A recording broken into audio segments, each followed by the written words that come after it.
আরজি কর কাণ্ডে দোষীদের শাস্তির দাবিতে তৃণমূল ছাত্র পরিষদের কলেজের গেটে বিক্ষোভ। শুক্রবার সকালে রাজ্যের বিভিন্ন কলেজের গেটে তৃণমূল ছাত্র পরিষদের পক্ষ থেকে বিক্ষোভ প্রদর্শন করা হয়।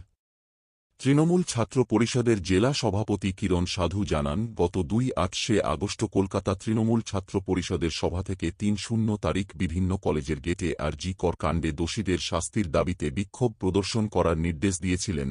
সেই নির্দেশ অনুযায়ী শুক্রবার বিভিন্ন কলেজের গেটে বিক্ষোভ প্রদর্শন করা হয়েছে। তিনি জানান যে সরকার নোটবন্দি করতে পারে, রাতারাতি লকডাউনের কথা ঘোষণা করতে পারে, তাহলে কেন ধর্ষণকারীদের বিরুদ্ধে কঠোর আইন আনছেন না? অবিলম্বে দোষীদের কঠোর শাস্তি দিতে হবে এবং উপযুক্ত শাস্তি না দিলে আগামী দিনে আরও বৃহত্তর আন্দোলন গড়ে তোলা হবে। নবান্ন অভিযানের নামে কিছু গুন্ডা সন্ত্রাস সৃষ্টি করেছিল, তারা কেউ ছাত্র ছিল না, অথচ বলা হয়েছিল যুব আন্দোলন। কিন্তু গত 2 তারিখ ছাত্র সমাবেশে কাতারে কাতারে ছাত্র সমাজ উপস্থিত ছিলেন।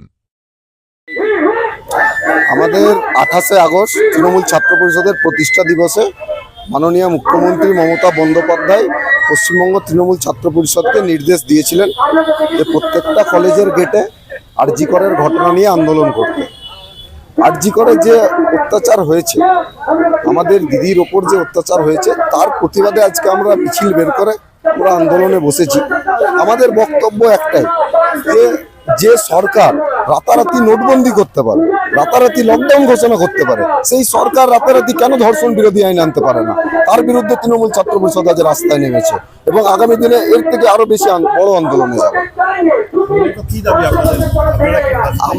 আমরা যারা দোষী তাদের ফাঁসি চাই এবং যারা এই রাজনীতি করছে এই জিনিসটাকে নিয়ে তাদেরকে দয়া করে অনুরোধ করছি যে আপনারা এই জিনিস নিয়ে রাজনীতি করবেন না। আপনারা দেখেছেন 27 তারিখ ছাত্র সমাজের নাম করে একদল গুন্ডা কিভাবে নবান্ন অভিযানে গিয়ে ভাঙচুর চালিয়েছে। সেই জিনিসটাকে আপনাদেরকে দেখাতে হবে যে তারা তো অরিজিনাল ছাত্র নয়।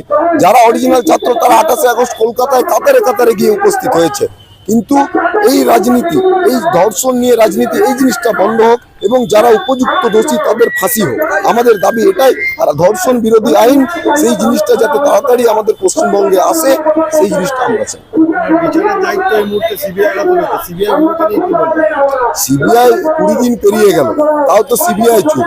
সিবিআই আর কি, আজ পর্যন্ত ওদের রবীন্দ্রনাথ ঠাকুরের নোবেল চুরি হয়ে গেছে, তার এখনো নোবেল খুঁজে পায়নি সিবিআই। সিবিআইয়ের কাছ থেকে এর থেকে বেশি কি আশা করা যায়? কিরণ সাধু, পশ্চিম বর্ধমান জেলা টিএমসিপি সাইবার সেলের প্রেসিডেন্ট।